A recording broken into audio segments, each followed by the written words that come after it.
T1 want an ROLSTER pickup, so maybe a Corky ROLSTER or something like that. I mean, that'd be such a tough lane. It would. You also cannot go AP bot when you have Rumble Talia already, unless you're flexing the Talia bot lane. All right, Wukong. There's a lot of teamfight threat here from KT. They could just go Annie Wukong here. They lock in that Wukong first and foremost. And now, what are they going to play bot lane? This is the biggest question in this whole draft. What does T1 have for us? Yeah, there's no Ashe Seraphine, but Ashe Seraphine's been pretty risky. Vayne ROLSTER? Are you kidding? Hang on, wait. It could be. Are you letting me do this? Okay. It could be Vayne top into the K'Sante to try and win that matchup, and then Rumble mid Talia bot. They could try and do that. You are correct. They could. The Rumble is the biggest problem in that whole equation, and it makes things quite difficult. All right, so the Vayne is likely going into the hands of FaZe, but right now this is what I was assuming could happen. Faker, is this going to be another one? Are we getting closer and closer to 100 unique picks for Faker? Because I don't know how many times he's played this one in the mid lane so far in his incredibly long career. 미니언들이 생성되었습니다. I apologize to all of the KT fans at home that did want to cheer for their team. You wouldn't have been able to hear me if you were just yelling at your monitor, and I apologize. But I just did want to ask about the whole Faker Rumble situation. He's taken the Ghost in this game as well, wanting to run BDD down here in this lane. But it was a blind Rumble pickup as well. And so this could be a tough one to play out. Yeah, I think originally they were intending to... I mean, the flex possibility was there, right? Oh, bot lane is a bit precarious, level 1, because you have an ROLSTER. Yeah, and remember, they gave extra magic resist to AD carries, which mages were already on the way out in the bot lane in the LCK, but an extra 3 magic resist at level 1 doesn't exactly help. I'm not saying it's going to make or break this situation, but does mean that he was just a little bit tankier in those trades. Yeah, effort with the logistics protocol just to keep himself shielded up, try and get some poke damage down onto Carrier and FaZe. But right now, the Talia ROLSTER are doing kind of fine, just waiting for this wave to move on over. That Pierce is pretty good. Handshake pulls him back, and FaZe actually taken down to about 200. So as I'm saying it, I'm just caster cursing here. This is my concern. Yes. Is that how much value are you getting from the Vayne top that makes it worth it to suffer this much in the bot lane? And I did say it gets to a point where they'll be able to keep Kalista Renata at like a healthy distance, but it's not going to be a fun lane. It's not like you're going to really have pressure here. And it's also not like Perfect is going to be useless as this game goes on, right? As long as he's not 100 CS down and the tower's gone at like 8 minutes, he's still going to be K'Sante. Do you have, like, are there 100 minions available in 8 minutes? That's pretty exactly soon. Yeah. So you're saying that it's fine. It's always going to be fine. Yeah, but no, I get your point. This is going to be definitely tough for Perfect, but it's not the end of the world if he just plays back and tries to absorb the pressure, because this is what's happening in the mid lane as well. This is another one of those sacrifices. The bottom lane definitely was a sacrifice, but you can understand why Talia works into the Kalista, right, with the Unraveled Earth. Once you do get access to that ability, you can kind of stop her bouncing around, especially with some support coming in from Ona. But I don't know how much salvaging of the Rumble into Syndra you're going to be able to do.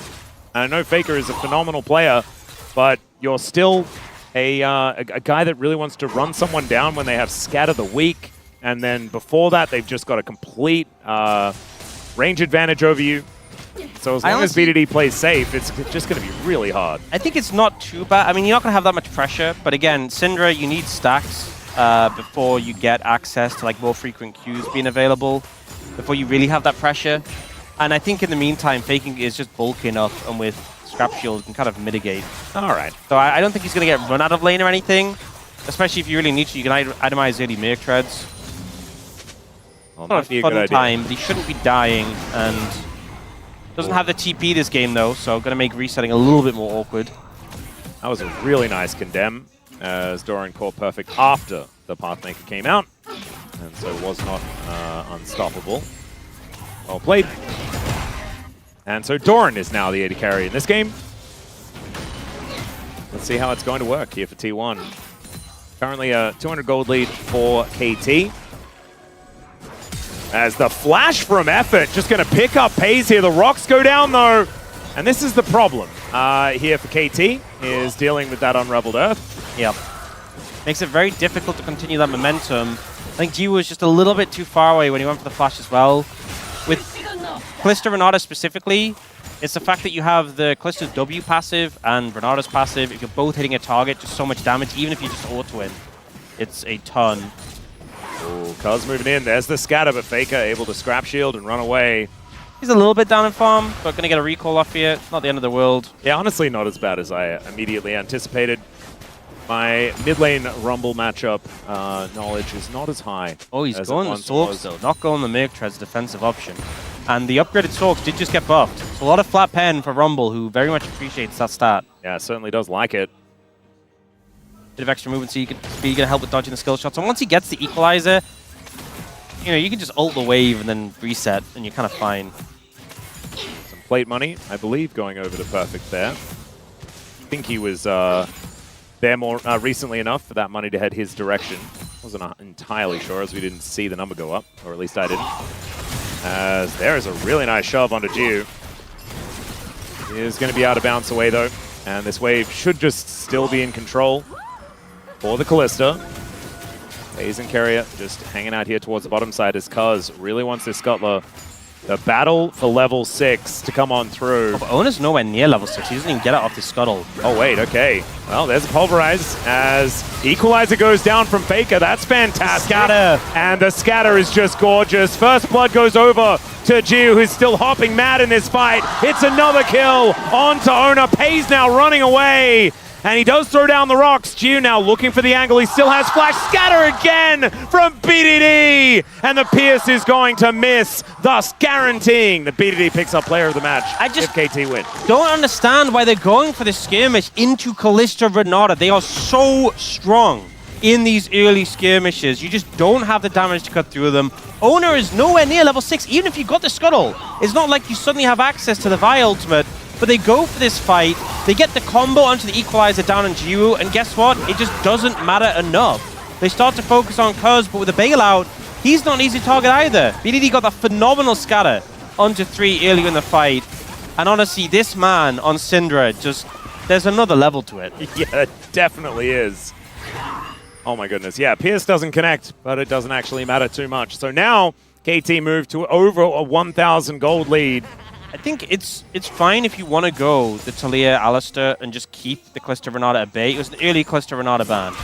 But you cannot opt into these early fights. It's not what the combo does. It shuts down when Jiwoo wants to fight. It doesn't allow you to just opt in, especially when you don't have the Vial available, and it just allows Jiwoo to tank up that initial salvo and then go back to auto-attacking everyone.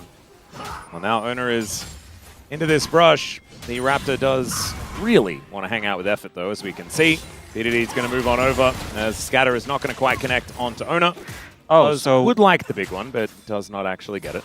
It's good to know that it isn't a targeted ability, because I was a little bit unsure after the last fight. Yeah. Nice to know. Thank you, BDD. Confirming it's a skill shot. He's now got some Sork shoes as well. So going to be a little bit more mobile here. Pays and Carrier up towards his top side, trying to deal with Effort. And he's going to get flung back. Doesn't quite find the handshake here either, as the big rock is going to connect. But Effort doesn't look too worried about this whole situation. Kindle Gem in hand, that extra health helping him out here. As now the Grub's going to be started up here by Cuz. That first one will definitely go over to KT. And it looks like T1 are not going to contest this.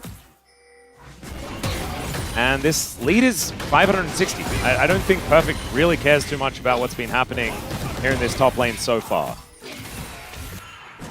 No. Even though there's like a 30 CS discrepancy, it's like, okay, on what? Yeah, and like, honestly, this is a very large lead. I just don't think it changes KT's happiness about the game state right now. Yeah, that's like, Doran's been doing what he needs to do, and he's been doing it well, but is it enough? Is the big question when the rest of the map has a sizable lead for KT, and Cassante, he's still Cassante. Yeah. All right, Ona is able to steal away some Raptors on the other side. That is going to be good news.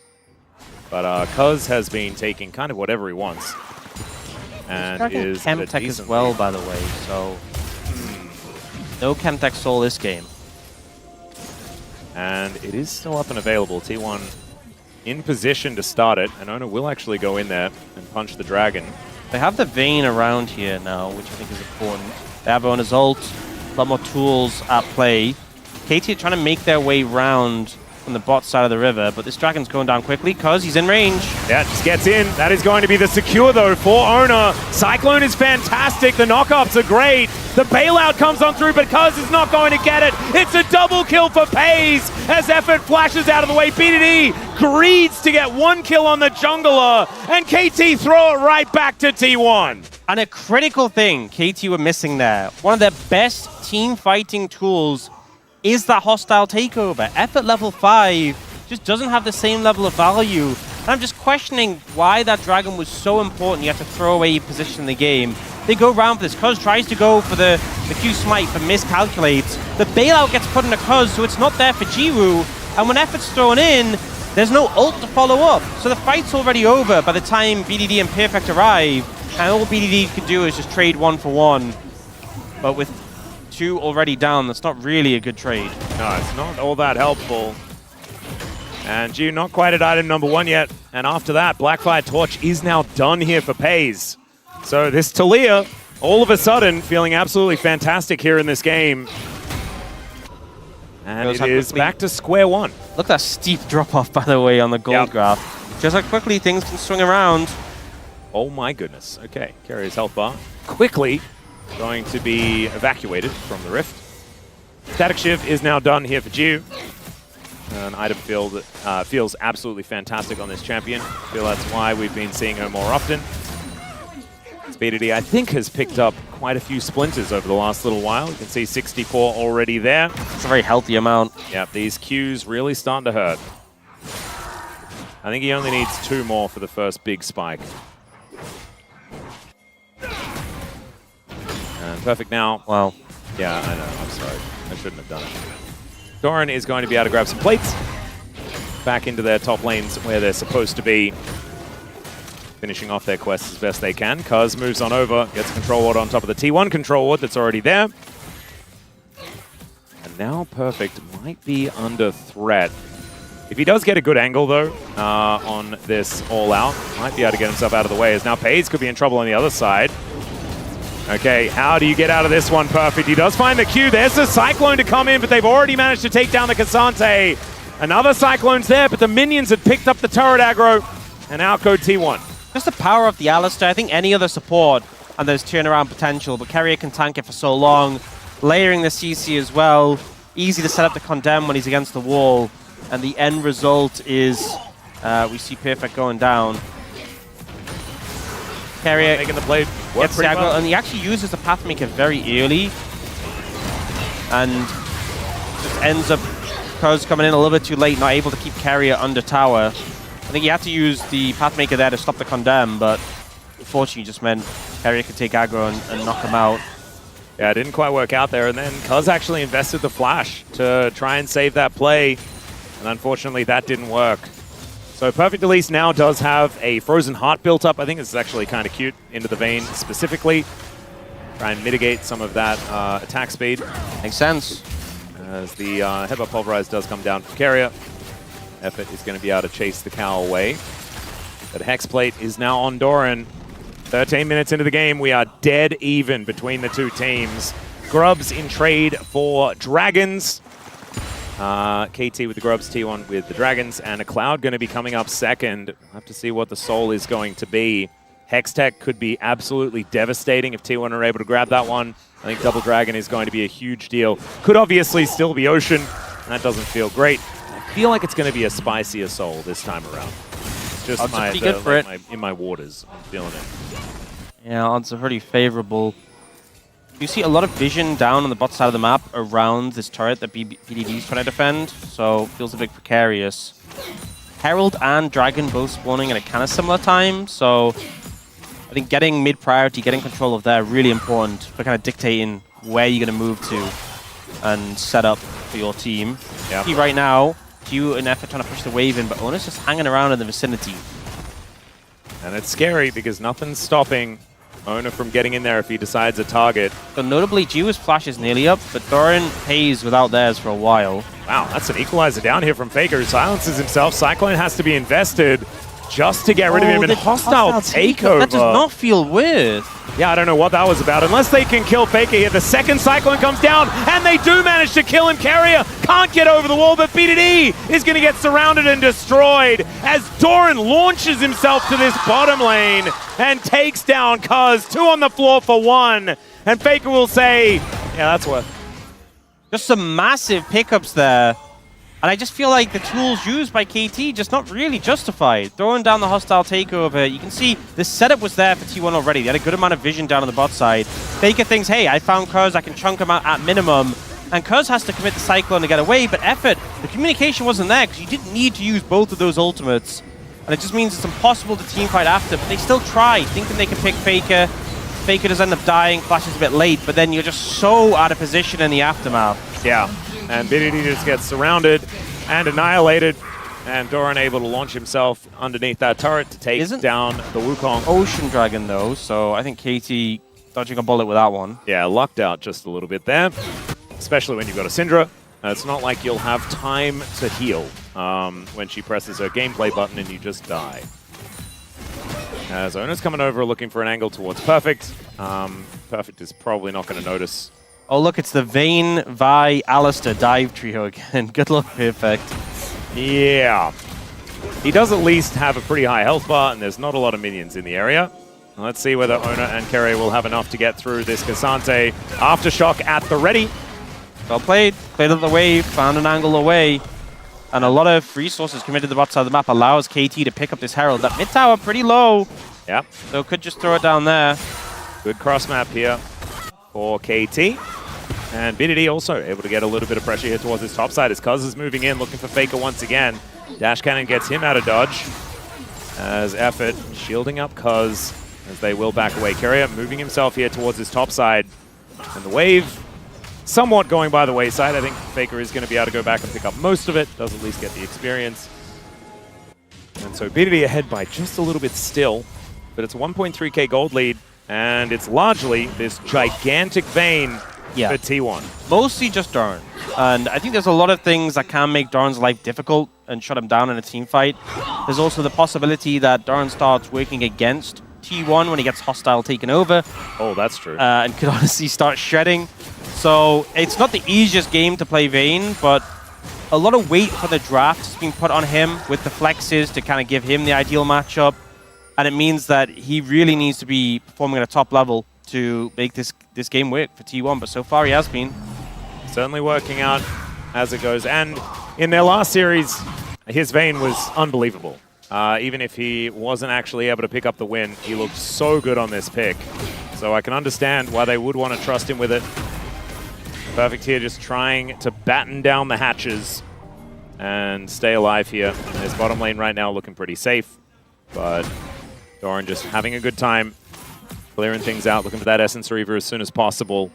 And Pays puts together his second item. Rylai's is now done as well. Yeah, not the highest damage output pickup for the Talia. Now, this is a champion you can sometimes struggle to really get the damage out. This one doesn't exactly help, but a lot of utility afforded by it. Now, Faker's trying to defend this wave and not die at the same time, which is a difficult one to balance. Yeah, you can see BDD is going to eliminate as many of these minions as possible before he takes down this turret. That is going to equalize the turrets here. And Gio is going to push Owner away from this. Wait, look at Carrier's position, by the way. Yeah, he is lurking. He got some deep wards in, and he's very much behind enemy lines. He could go for a Hex Flash flank play, but I mean, it looks like he might look for it. The thing is, Effort's not a good target. Oh, no. He's in a little bit of trouble. Oh, my lord. There's a headbutt back and straight into the seismic shove. Not even going to try for a bailout. The timing was actually perfect because Effort wasn't initially a good target because the Fate's Call was there. But Jiwoo recalled, and that's when Carrier goes for the play, and he gets that free pickup as well. What's even crazy about the timing is this flash is now back up. His Hex Flash was only there for a moment, and he gets Jiwoo's flash. Yeah, immediate flash to get you out of there. that Carrier just got in that passage of play, and the timings, you know, Jiwoo having recalled, Carrier's Hex Flash been available, not as Flash, and then getting the Summoner from Jiwoo. A lot picked up there for T1 support. The Carrier Cow, always amazing. Yeah, look, the recall comes in, and he didn't actually have vision of Jiwoo, but it just immediately goes for the play. I think saw the recall channeling from Effort as well and figured it would be synced. That makes some sense. Great read. And there's also the fact that they pushed him so far away. Might have been difficult to get that Fate's Call off just in general. But yeah, for sure. with the vision that they had available. Also, just not a situation you expect. You don't expect your Wolves to have turned into a cow in the middle of the game. Sometimes that happens, apparently. Not enough heads on Alistair, as it turns out. He cannot be the big wolf. That's all right. Owner is going to be taking the Sentinel.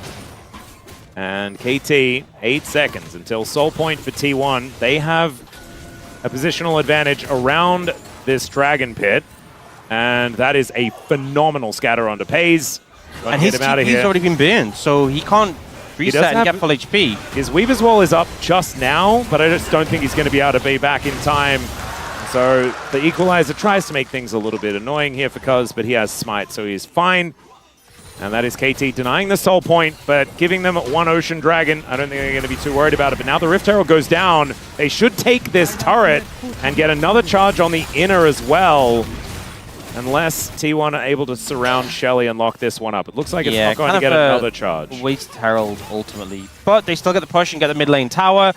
And it just kind of shows that, I mean, obviously T1, it was one Ocean Dragon. They already have 2 dragons in pocket. It's not the end of the world losing it.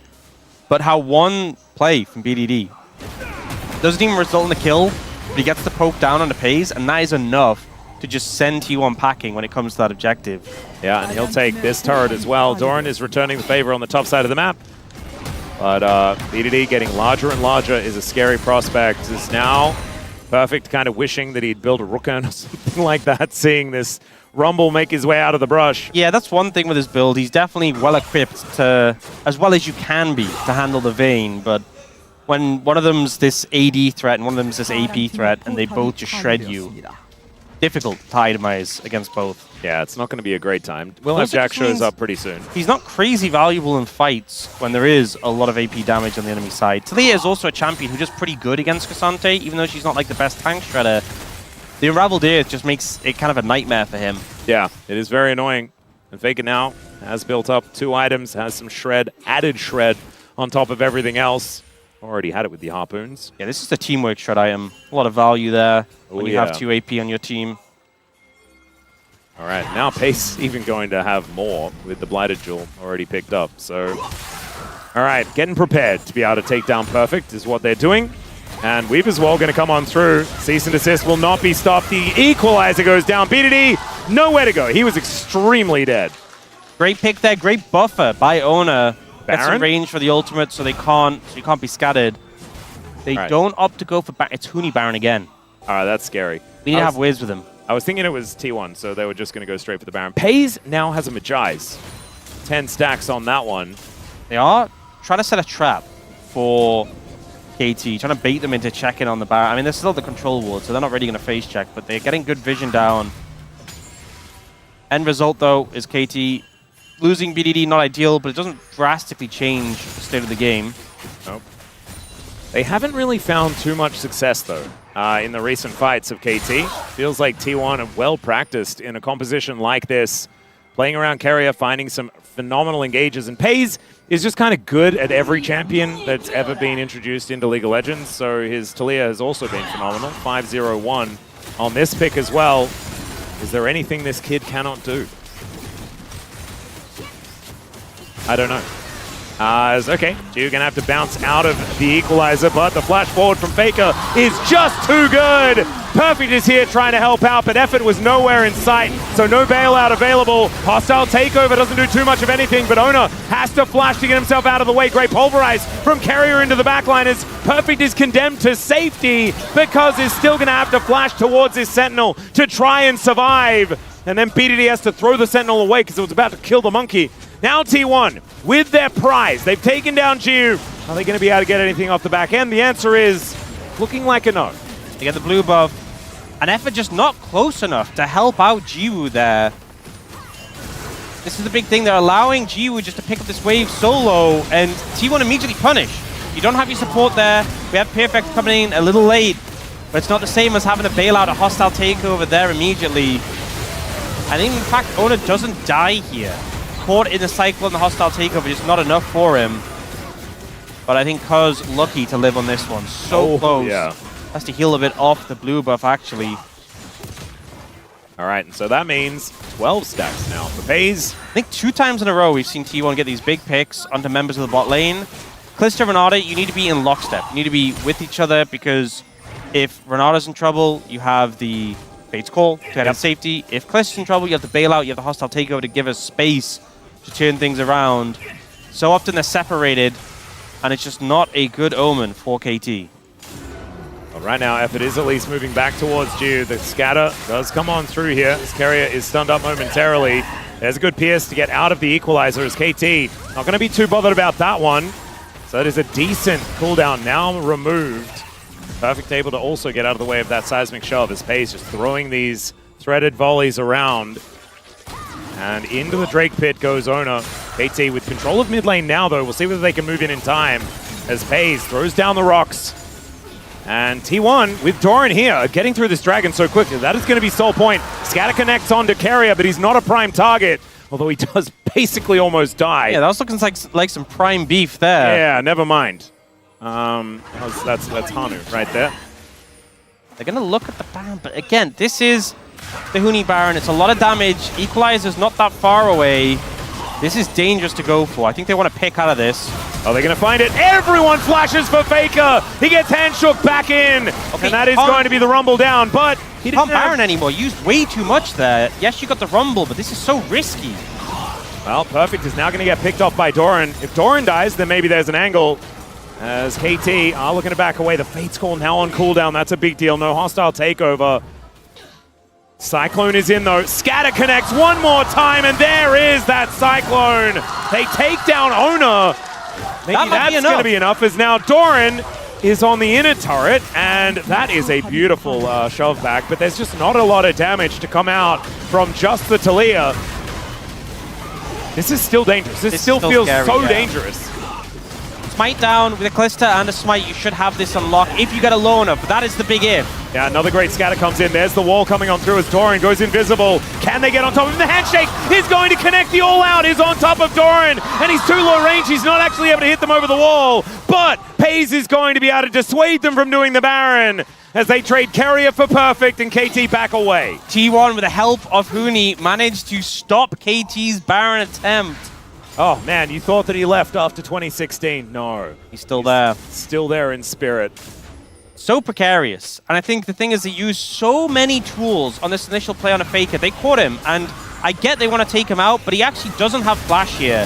And I think it was just a little bit overkill. Like, I get it. You want him dead, but it meant you had a lot less tools for the fight.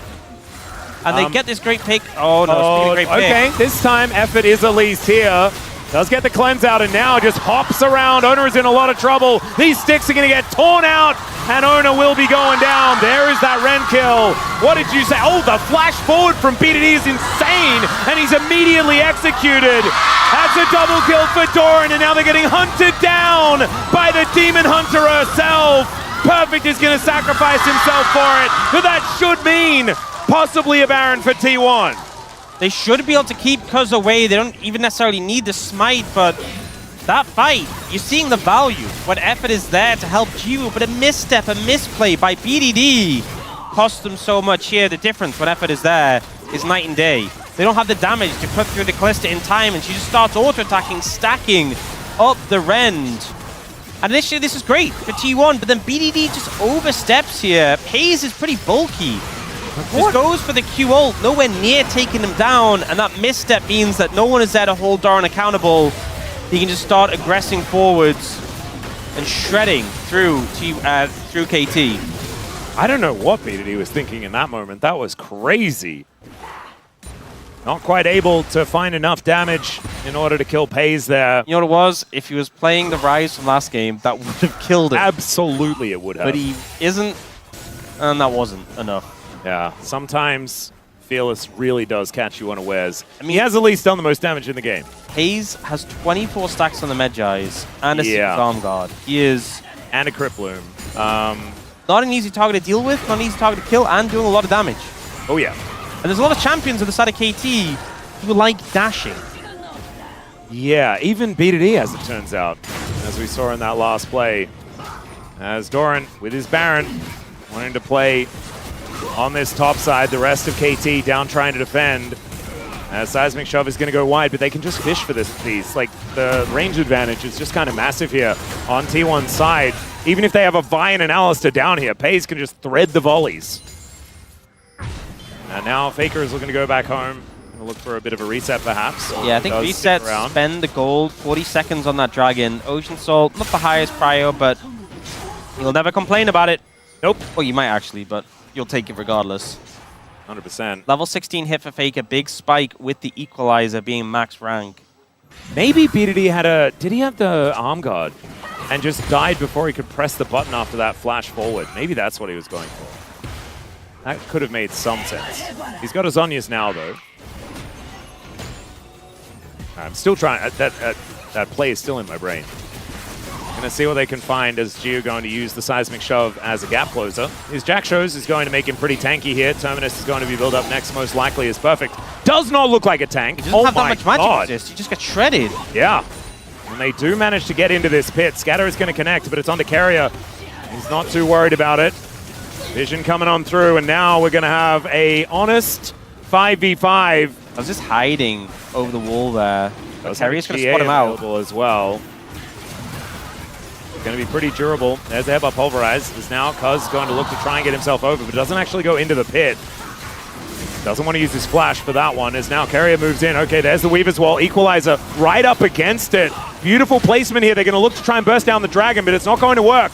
Not quite able to get enough down first.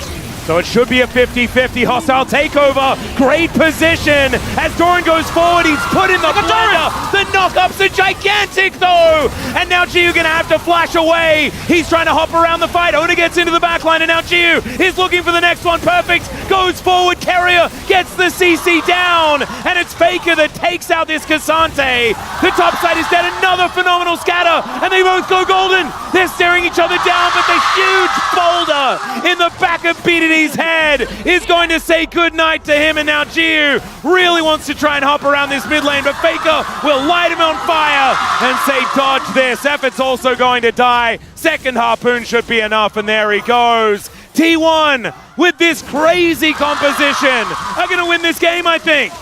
So this comp really looked like a team comp where Pays was playing the utility role, wasn't going to be the highest impact play. He's 9-0-6 at almost 9,000 damage.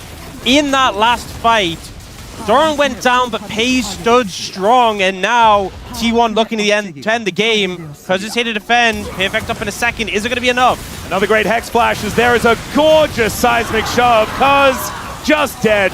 Nothing that he can do about that play as Carrier just survives the Nexus turrets. No worries there at all. Perfect. Not going to be worrying about the Seismic Shove, but the Nexus is not able to defend itself as Doran can shoot it whenever he would like. Wants to grab a couple of kills, but in the end, they're going to look towards this Nexus and move us to a game number 3 and 6 on the night.